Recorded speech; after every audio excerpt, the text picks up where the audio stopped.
ఈరోజు ముఖ్యమంత్రి చంద్రబాబు నాయుడు గారు తిరుపతి జిల్లాలో విబిజి రామ్జీ ప్రోగ్రామ్ ని ముఖ్యమంత్రి చంద్రబాబు నాయుడు గారు, ఉప ముఖ్యమంత్రి పవన్ కళ్యాణ్ గారు, కేంద్ర మంత్రి శివరాజ్ సింగ్ చౌహాన్ గారు ఈ కార్యక్రమాన్ని ప్రారంభించడం ఎంతో సంతోషం. ధన్యవాదాలు. విబిజి రామ్జీ ఈ కొత్త పథకం, ఈ చట్టం తీసుకొచ్చిన ప్రధానమంత్రి మోడీ గారికి, కేంద్ర ప్రభుత్వానికి ప్రత్యేక ధన్యవాదాలు. ఈ రోజు గతంలో 100 రోజులు పని దినాన్ని ఈ రోజు 125 రోజులు చేశారు. పని దినాలు పెంచారు. దాంతో పాటు గతంలో 300 వచ్చేది ఒక్కొక్కరికి, ఈ రోజు దాన్ని 312 రూపాయలు చేశారు. ఈ విధంగా ఒక్కొక్క వ్యక్తికి సంవత్సరానికి సుమారుగా 8,000 రూపాయలు ఎక్కువ వస్తుంది ప్రతి వేతనదారుడికి. ఇది ఒక మంచి పరిణామం. అట్లాగే ఈ రోజు దీనివల్ల రాష్ట్ర ప్రభుత్వం 40% భారం మోయాల్సిన పరిస్థితి వచ్చింది. భారం ఎక్కువైనా సరే ఒక మంచి అసెట్స్ క్రియేట్ చేసుకోవడానికి, ఇన్ఫ్రాస్ట్రక్చర్, గ్రామంలో ఇన్ఫ్రాస్ట్రక్చర్ క్రియేట్ చేసుకోవడానికి ఒక గొప్ప అవకాశం. సిమెంట్ రోడ్లు, సిసి రోడ్లు, కాంపౌండ్ వాల్స్, హార్టికల్చర్ పంటలు పెంచడము, ఇలా పంచాయతీ బిల్డింగులు కట్టుకోవడానికి గాని, ప్రభుత్వ బిల్డింగులు కట్టుకోవడానికి, ఇట్లా రాష్ట్ర ప్రభుత్వం 40% నిధులు సమకూర్చుకుంటే కేంద్రం 60% నిధులు ఇస్తా ఉంది. ఈ పథకాన్ని మన ఆంధ్రప్రదేశ్ ఎన్డీఏ ప్రభుత్వం చంద్రబాబు గారి నాయకత్వంలో సంపూర్ణంగా సద్వినియోగం చేసుకొని దీన్ని పూర్తి స్థాయిలో అభివృద్ధి సాధిస్తాం. ఈరోజు పవన్ కళ్యాణ్ గారు ఈరోజు గ్రామసీమల అభివృద్ధికి ఎంతో కృషి చేస్తున్నారు. పల్లె పండుగ పేరుతో గతంలో ప్రతి పల్లెలో కూడా గ్రామాల్లో అభివృద్ధి అందించారు పవన్ కళ్యాణ్ గారు. వైసీపీ ప్రభుత్వంలో ఏం చేశారు? ఏదైనా ఒక గ్రామంలో ఒక కలవటు కట్టారా? మీరు ఒక సిమెంట్ రోడ్డు వేశారా? 5 ఏళ్ల పాలనలో ఎందుకు చేయలేకపోయారు గ్రామాల్లో అభివృద్ధి? 5 ఏళ్ల వైసీపీ పాలనలో ఎన్ఆర్ఈజీఎస్ నిధులు దోచుకున్నారు. ఈ పథకం ఘోరంగా వైఫల్యం చెందింది. 5 ఏళ్ల వైసీపీ పాలనలో ఒక్క ఎసెట్ క్రియేట్ చేశారా గ్రామాల్లో? మీరు 5 ఏళ్ల పాలనలో ఎందుకు చేయలేకపోయారు? ప్రజలకు ఉపయోగపడే ఒక్క పని చేశారా? ఎందుకు చేయలేకపోయారు? పనులు చేయకుండానే హాజరు మక్సర్ రోల్స్ చేశారు, అటెండెన్స్ వేసుకున్నారు, పంచుకున్నారు, కూలీల్ని మోసం చేశారు. అంటే కష్టపడి వచ్చి పనిచేసే వాళ్ళకేమో అన్యాయం చేశారు. వైసీపీ పాలనలో ఇళ్లలో కూర్చున్న వాళ్ళకి మచ్చర్లేసి వైసీపీ నాయకులు పంచుకున్నారు. ఈరోజు జగన్ చేసినటువంటి పాపం వైసీపీ పాలనలో 10 లక్షల కోట్ల అప్పులు రాష్ట్రానికి భారమైంది, ప్రజలకు భారం అయిపోయింది.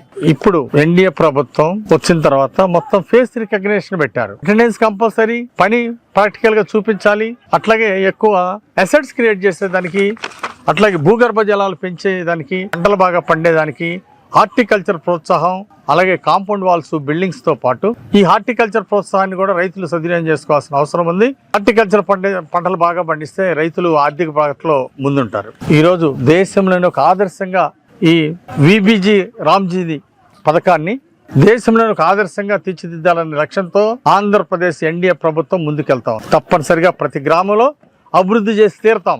మాజీ ముఖ్యమంత్రి ఈసారి మావిగన్కి, అమరావతికి పోటీ అంటున్నాడు. అసలు మాజీ ముఖ్యమంత్రికి మైండ్ ఉందా? అసలు అమరావతి రాజధాని చట్టమైంది. కేంద్రంలో పార్లమెంట్ లోను, రాజ్యసభలోను రెండిట్లో కూడా చట్టమైంది అమరావతి రాజధాని. మీరెందుకు చేయలేకపోయారు? ఆ రోజు ఎన్నికలకు ముందేమో అమరావతిలో ఇల్లు కట్టుకున్నాము, రాజధానికి 33 ఎకరాలు కావాలి, అమరావతి రాజధాని అయితే బాగుంటది, విజయవాడ గుంటూరులో మధ్యలో అని చెప్పేసి మాట్లాడిన జగన్ గెలిచిన తర్వాత మాట మార్చాడు, మనం తిప్పాడు. అమరావతి రాజధాని అభివృద్ధి చేస్తానన్న జగన్మోహన్ రెడ్డి ఎందుకు చేయలేపాడు? 3 రాజధాని పేరుతో 3 ముక్కలాట్లాడాడు. 3 రాజధాని చెప్పి 3 ఇటుకలు పెట్టారా? ఎందుకు పెట్టలేదు? అభివృద్ధిలో మీరు 3 ఇటుకలు, 3 రాజధానుల పేరుతో 3 ఇటుకలు ఎందుకు పెట్టలేదు? ప్రజలకు సమాధానం చెప్పండి. మావిగన్ ఏంటి? మావిగన్ జగన్మోహన్ రెడ్డికి ఏమైనా మెంటల్ వచ్చిందా? ఈ సైకో జగన్మోహన్ రెడ్డి ఇప్పుడు కూడా మారకపోతే ఎట్లా? 151 సీట్లు 11 సీట్లకు వచ్చినా మీలో మార్పు రాకపోతే ఏంటి? మావిగన్ అంటే ఏంటి? ఈ మావిగన్ 5 ఏళ్ల పాలనలో 60 నెలలు అధికారంలో ఉన్న నీకు మావిగన్ ఎందుకు గుర్తు రాలేదు? ప్రజలకు సమాధానం చెప్పు. ఈ మావిగన్కి ₹1 ఖర్చు పెట్టావా? ఆ రోజు 5 ఏళ్ల అధికారంలో ఉన్న నీకు మావిగన్ గుర్తు రాపోవటం ఏంటి? అప్పుడు అధికారంలో ఉన్నప్పుడు ఒక ఇటుక పెట్టలేదు. ఈ రోజు అధికారం పోయిన తర్వాత మావిగన్ అని కొత్త సినిమా తెర మీద తీసుకొచ్చావు.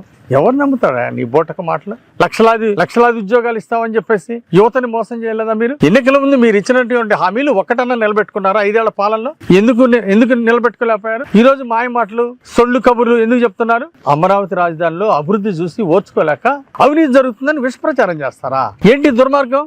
ఇక్కడ అభివృద్ధి జరుగుతూ ఉంటే అవినీతి బొరజల్తారు, విష ప్రచారం చేస్తారు. ఏంటి నీచ సంస్కృతి అని అడుగుతున్నా. ఇప్పటికైనా జగన్ పద్ధతి మార్చుకోవాలా? ఈరోజు మావిగన్ అంటే జగన్కి మెంటల్ వచ్చిందా అనుకుంటున్నారు ప్రజలు. 5 ఏళ్ళు ఎందుకు కనపడలేదు ఈ మావిగన్ అంటున్నారు ప్రజలు. దీనికి ఏం సమాధానం చెప్తాడు జగన్? ఇంకెన్నిసార్లు మోసం చేస్తారు? ఎన్నిసార్లు ప్రజలను మభ్యపెడతారు మీరు? ప్రజలు మోసపోవడానికి సిద్ధంగా లేరు. ఈ ఎన్డీఏ పాలన సూపర్ 6 పథకాలను సూపర్ హిట్ గా అమలు చేశారు. అమరావతి రాజధాని సూపర్ గా అభివృద్ధి చెందుతా ఉంది. వేల కోట్ల ఖర్చు పెట్టి రాజధాని అభివృద్ధి చేస్తున్నారు చంద్రబాబు గారు. పోలవరం ప్రాజెక్టు పూర్తి చేస్తా ఉన్నారు. మీరెందుకు పూర్తి చేయలేకపోయారు? పోలవరం ప్రాజెక్టు 1% ఉన్న పూర్తి చేశారా 5 ఏళ్ల పాలనలో? ఎందుకు చేయలేదు? 5 ఏళ్ల పాలనలో ఒక్క ప్రాజెక్ట్ ఈ రాష్ట్రంలో పూర్తి చేశారా? పోలవరం లాంటిది ఒక్క ప్రాజెక్ట్ ఈ రాష్ట్రంలో ఒక్క ప్రాజెక్ట్ అన్న పూర్తి చేశారా? నీ సొంత జిల్లా కడప జిల్లాలో కూడా ఒక్క ప్రాజెక్ట్ పూర్తి చేయని చేత ఈరోజు ఏం మాట్లాడుతున్నాడు? ఒక్క ప్రాజెక్ట్ కట్టలేదు, ఒక్క ఎకరానికి నీళ్లు ఇవ్వలేదు. ఈ రోజు మీకు మాట్లాడే హక్కు ఉందా అని అడుగుతున్నా. సూపర్ 6 పథకాలు సూపర్ హిట్ అయినాయి ప్రజల్లో. ప్రజలందరూ కూడా మళ్ళీ ఎన్డీఏ పాలన కావాలని ప్రజలు కోరుకుంటున్నారు. ఈరోజు చంద్రబాబు గారి నాయకత్వంలో, ఉప ముఖ్యమంత్రి పవన్ కళ్యాణ్ గారి నాయకత్వంలో గ్రామసీమలు బ్రహ్మాండంగా అభివృద్ధి చెందుతున్నాయి. లోకేష్ గారు తల్లికి వందన పథకం ప్రతి బిడ్డకి అందించి శబాష్ అనిపించుకున్నారు.